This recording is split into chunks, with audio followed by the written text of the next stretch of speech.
Você está pensando em construir através de financiamento imobiliário? Então fica nesse vídeo que eu vou te contar a minha experiência.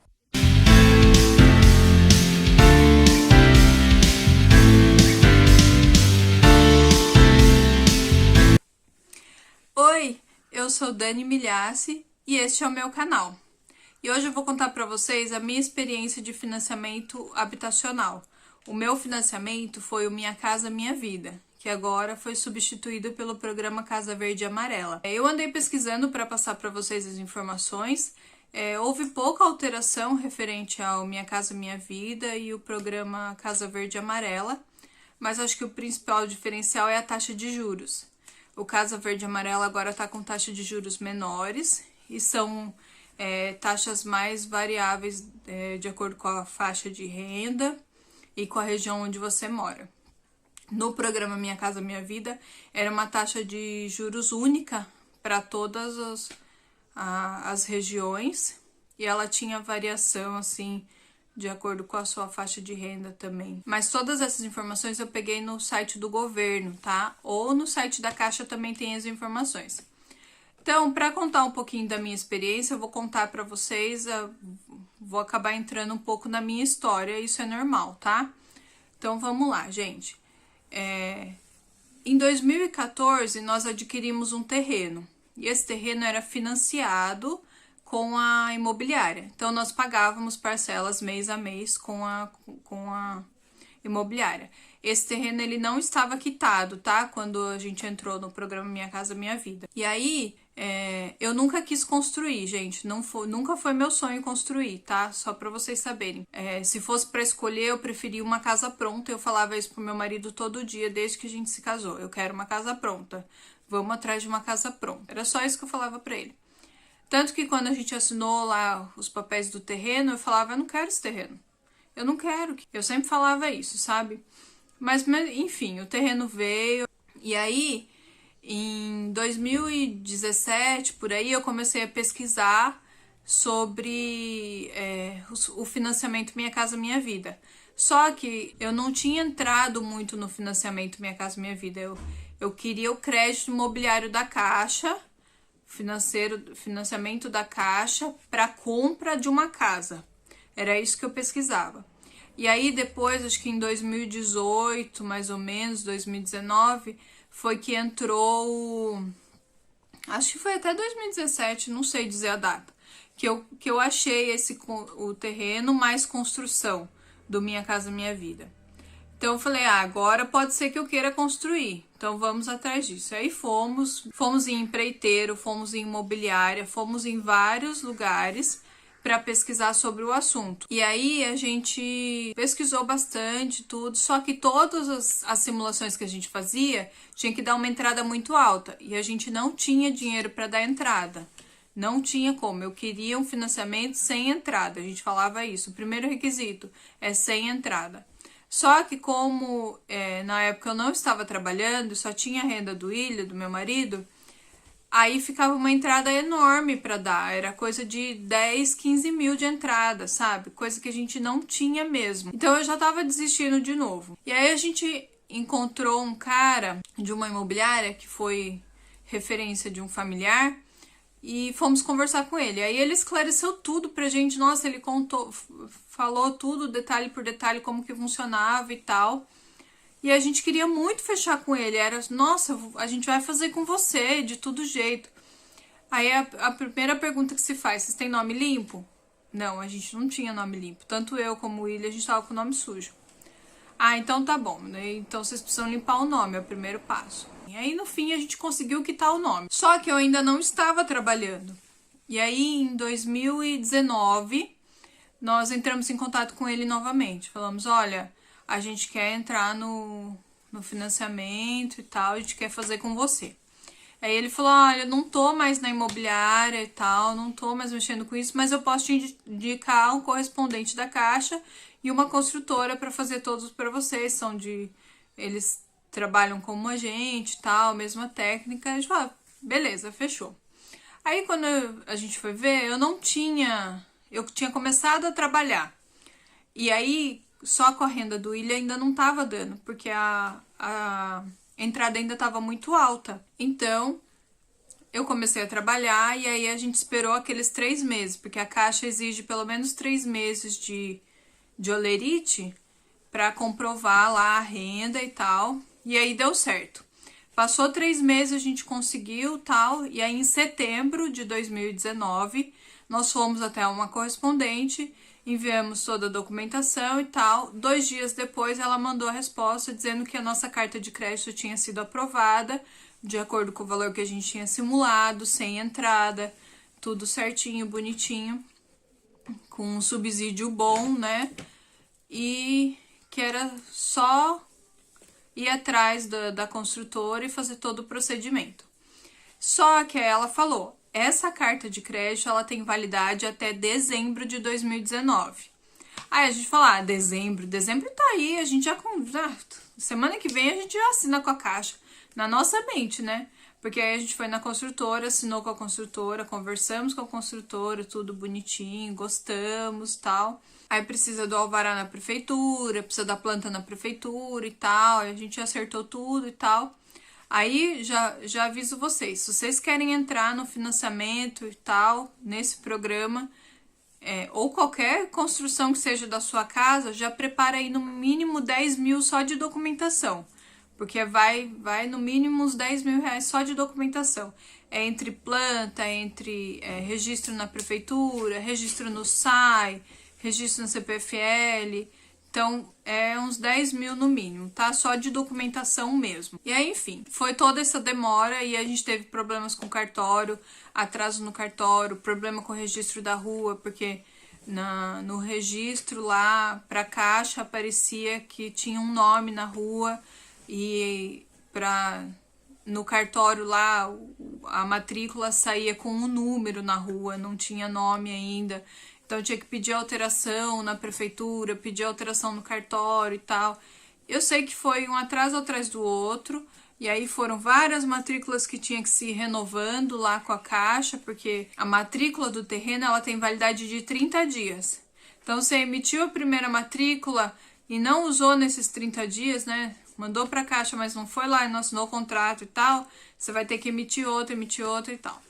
Nessa brincadeira aí, gente, a gente foi assinar com a Caixa em maio de 2020. Aí a gente assinou um contrato também na construtora já em maio, para, né, formalizar toda a informação. Aí você assina com a Caixa, você tem que pagar uma taxa lá na Caixa, que é referente às contas e tal, a seguro, tudo isso, tá? Também você tem que dar entrada no ITBI. E aí começou a construção. Aí como que funciona? Quando você faz o financiamento, a construtora ela vai montar um cronograma de obra e vai mandar para a Caixa. Esse cronograma tem que conter mais ou menos tudo que vai ser feito em cada etapa da obra e quantas etapas vão ter. No caso da nossa obra, tinha 6 etapas, ou seja, 6 meses de obra. Foi mais ou menos isso o tempo que durou mesmo a obra em casa. Aí o que aconteceu? Funciona assim quando você faz o financiamento. A Caixa ela não libera o valor total do financiamento para você pagar a construtora. Ela libera de acordo com as etapas da obra. Então, de acordo com cada etapa, ela vai liberando. É assim, a primeira etapa você vai lá, a construtora vai lá e constrói. Aí o engenheiro da Caixa vem, vistoria se tá tudo certo a primeira etapa, se ele cumpriu todos os requisitos do cronograma. Ele fala ok, o dinheiro cai na sua conta, a primeira parcela cai na sua conta e você repassa para a Caixa. É assim que funciona. Aí o que aconteceu? Teve um atraso no cronograma da obra, nas etapas da obra. Então, quando tem um atraso, o que acontece? O engenheiro vem, vistoria e fala, tá faltando uma tomada, qualquer coisa que seja, não tá de acordo com o cronograma. Manda para a Caixa libera o dinheiro na sua conta, só que ele libera bloqueado. Você não pode fazer nada, o dinheiro vai ficar bloqueado na sua conta. Para desbloquear esse dinheiro, ou você fala para a consultora, né, olha, tá atrasado e tal, eles recebem um relatório também, tá atrasado, preciso que você faça isso, que eu vou chamar uma nova vistoria. Se você chama uma nova vistoria, você paga a taxa do engenheiro, tá?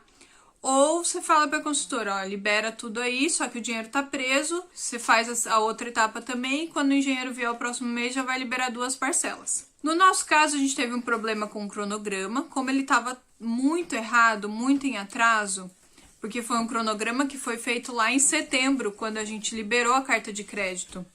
Só que a gente não assinou com a Caixa naquela época, em setembro, né? Então teve que fazer reajuste no cronograma. E aí foi feito o reajuste no cronograma e mandado um novo cronograma para a Caixa. Por isso a gente não solicitou uma nova vistoria de engenheiro. Foi mandado um novo cronograma, a Caixa autorizou e aí cumpriu-se aquela fase e aí desbloqueou o dinheiro e a gente pagou a construtora. Então é assim que funciona.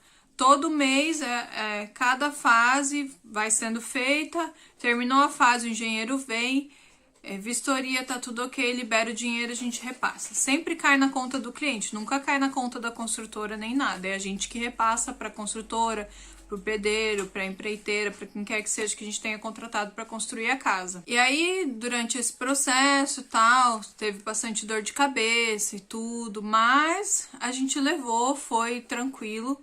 Eu falo que na nossa casa aconteceu tudo o que tinha que acontecer de errado pra gente aprender a lição. Porque como é que funciona? Eu sou leiga no assunto, eu não entendo nada de construção. Eu não sou formada, eu não sou arquiteta, eu não sou nada.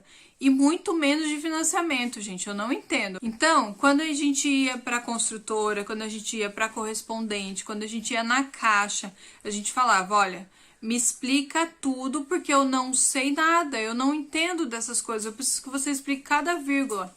Por isso que é importante quando vocês forem contratar uma construtora ou quando vocês forem até uma correspondente ou se vocês forem direto na Caixa, vocês já gostarem da pessoa e construir essa relação, porque você precisa que a pessoa entenda o seu lado, que você entenda o lado dela, porque a gente entende que documentação demora muito e é tudo um processo muito demorado, ainda mais que a gente construiu em época de pandemia, então foi um atraso atrás do outro, foi muito difícil mesmo, mas você precisa ter essa relação para que vocês tenham essa conversa, sabe? Porque o que aconteceu no nosso caso foi muita falta de comunicação.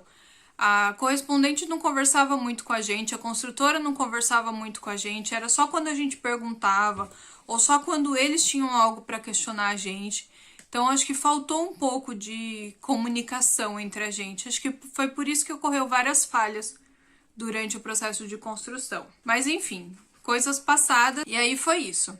Aí, então, começou todo esse processo de construção e aí quando você está construindo, cada fase você paga a taxa de obra. Então, todo mês, durante a construção, você vai pagando a taxa de obra. E aí, em dezembro, acabou a construção. Então, acabou a construção, a construtora te fala, vai na prefeitura e solicita o habite-se. A gente vai na prefeitura, solicita o habite-se, a prefeitura manda o engenheiro deles mesmo para vistoriar a obra, para ver se está tudo em ordem. A prefeitura, aí é onde eu falo que ocorreu falha de comunicação novamente. O que acontece? Quando a construtora mandou a gente ir lá ir atrás do habite-se, o portão não estava instalado ainda na nossa casa. E a prefeitura, quando você faz uma obra, ela exige portão. Ainda mais se é uma casa em bairro, que é nosso caso, não é condomínio, é bairro. Então precisa do portão, porque estava no cronograma da obra lá de acordo com a prefeitura, com a planta lá na prefeitura, que tinha que ter portão também. Então a engenheira veio e olhou e falou, não posso liberar porque está sem portão. Aí ela ligou pro meu marido e falou, ó, William, aconteceu isso, isso e isso, não posso liberar. Vocês têm uma semana para colocar o portão e eu fazer uma nova vistoria. Só que a gente foi no final de dezembro, então a próxima semana seria semana de Natal e Ano Novo. Então no fim aí a gente acabou ganhando 2 semanas. E aí a gente ligou para a construtora e falou, ó, a gente foi lá, né? Só que o portão não tá lá. A engenheira foi lá e o portão não tá lá. Você sabia disso? A gente precisa pôr o portão.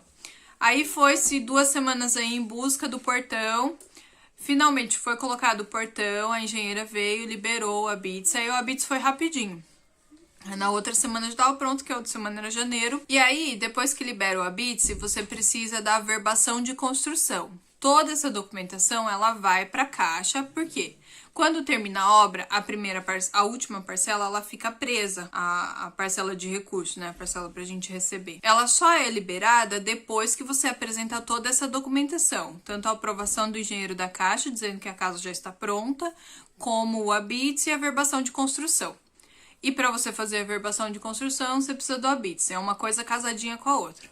Então, o ABITS se liberou em janeiro, nós fomos buscar o ABITS e aí fui dar entrada no cartório. Eu dei entrada no cartório no dia que a gente se mudou para essa casa, dia 15 de janeiro. E por conta da pandemia, gente, o cartório abre e fecha, porque a gente tá no estado de São Paulo. O estado de São Paulo entrou na fase vermelha, amarela, laranja, não entendo direito. Mas ficou nessa samba aí durante o começo do ano e foi bem complicado. Dei entrada no cartório no dia 15 de janeiro.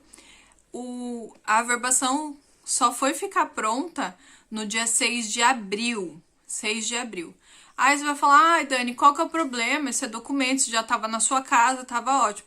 Sim, só que o que acontece? Eu preciso dessa documentação para apresentar para a Caixa liberar a última parcela e para eu começar a pagar o meu financiamento. Enquanto isso tudo não acontece, como eu falei para vocês, a gente paga a taxa de obra todo mês durante a construção. Ou seja, se eu não tô pagando as parcelas ainda da casa, eu continuo pagando taxa de obra mesmo a casa estando pronta. E foi isso que aconteceu. A gente pagou 3 meses de taxa de obra sem a necessidade de pagar a taxa de obra, porque eu já podia estar pagando as parcelas da casa se a documentação tivesse sido entregue na Caixa no tempo que deveria ter sido. Então foi 3 meses de dinheiro jogado no lixo, porque você não vai rever esse dinheiro ficou para a Caixa. Eu paguei taxa de obra sem necessidade. Então, esse foi a pior parte, assim, em si, né? Então, depois disso, em abril, a papelada ficou pronta, a gente já levou direto na Caixa, já entregou para eles. E aí, liberou a última parcela, a gente pagou a construtora e a gente tá morando aqui agora. Então, foi isso. Daí, em janeiro, nós nos mudamos para cá. Em abril, entregamos toda a papelada. Aí, a partir de abril mesmo, a gente já começou a pagar a parcela da casa. 3 parcelas que a gente poderia ter pago, né? A gente pagou de taxa de obra. Mas tudo isso, gente, por quê? Porque a gente decidiu não, né? Na verdade, se a gente tivesse conseguido já construir lá em setembro de 2019, quando a gente recebeu a carta de crédito de aprovação, talvez o processo não tivesse sido tão dolorido. Porque como entrou a pandemia, tudo fechou, tudo atrasou mais, ficou tudo mais difícil, ficou mais complicado, né? Porque a gente dependia de prazo e a gente não tinha prazo por causa da pandemia. Só que o banco, ele vai te cobrar de qualquer jeito, a construtora, ela vai te cobrar, porque ela vai estar construindo dentro do prazo que ela estabeleceu. O banco, ele vai estar fazendo a vistoria dentro do prazo que estabeleceu. E o resto dos outros órgãos não agiu dessa forma, né? Então, foi bem complicado, foi bem difícil, mas deu tudo certo. Eu acho que foi uma experiência válida. Para quem não queria construir, eu acho que ficou uma grande lição. Eu não deveria ter começado a construir, não, brincadeira. Mas a gente amadureceu muito junto, tanto eu como o Ilha, até as crianças, assim, vendo todo o corre que a gente fez, tudo. Então foi uma experiência válida, porque hoje eu tenho a minha casa, hoje eu tenho o cantinho das crianças, hoje eu tenho um espaço que eu posso chamar de meu. Eu tô pagando algo que é meu, que é pro resto da vida. Então, assim, foi uma experiência incrível, com muitos altos e baixos. Assim, eu tive vários problemas com construtora, com pedreiro, com correspondente, com o banco. Mas eu não ponho a culpa em ninguém, não me culpo, não culpo meu marido, não culpo ninguém. Eu acho que tem coisas que precisam acontecer no momento certo pra gente amadurecer. E eu acho que foi muito válido tudo que aconteceu. A gente se estressou, ficou bravo, queria xingar, queria fazer um monte de coisa. Mas não vale a pena, gente. Eu acho que é uma briga que não precisa ser brigada. É a nossa casa. Então eu acho que, assim, me trouxe muito amadurecimento como mulher, como esposa e como pessoa também. Porque eu evolui muito nesse lance. E colocando tijolinho por tijolinho na minha casa, eu acho que a evolução não foi só da construção da minha casa, mas foi da minha pessoa. Isso me abriu os olhos para muita coisa, sabe? Da forma como eu agia com certas pessoas. Então foi uma experiência válida, e só que eu acho que assim, o que fica dessa situação toda é que se você quer entrar no financiamento, você quer construir, conversa muito bem com a construtora, com o pedreiro, com a correspondente, com a Caixa ou com qualquer outro banco que você vai entrar no financiamento. Pensa se vale a pena fazer um financiamento. Hoje, olhando de outros olhos, como eu falei para vocês que eu amadureci muito, se fosse para financiar uma casa novamente, eu não financiaria mais. Esse dinheiro todo que eu tô colocando aqui, eu poderia levar tempo, lógico, mas, tipo, nesses 10 anos que eu tava casada, eu podia juntar todas essas parcelas que eu tô pagando na casa e, de repente, dar uma entrada numa casa melhor. Mas é uma experiência válida, gente. Faria de novo? Não faria, de jeito nenhum. Mas é uma experiência muito válida. Eu acho que, assim, se você quer fazer isso, corre atrás, vai, entra de cabeça. Mas se você tá com o pé, com dúvida, pesquisa muito antes, conversa com as pessoas, se informa. Porque se você entrar do jeito que eu entrei cru, ainda que eu pesquisei muito no YouTube, pesquisei muito no banco, mas mesmo assim, entrei cru. E assim, tem coisas que poderiam ter sido evitadas, poderiam ter sido conversadas antes. Então é isso, gente. Esse é o meu relato, a minha experiência da minha casinha. Chegamos ao final do vídeo. Eu espero muito que vocês tenham gostado deste conteúdo, que tenha sido válido para vocês, um pouquinho da experiência que eu passei. Mas esse é o meu relato, a minha experiência com o financiamento Minha Casa Minha Vida. Se você gostou do vídeo, já deixa o seu like. Se você ainda não é inscrito no canal, já se inscreve no canal, ativa o sininho para notificação. Aqui tem vídeo toda terça, quinta e sexta, sempre às 10 da manhã. Então é isso, gente. Um beijo para vocês e até a próxima. Tchau!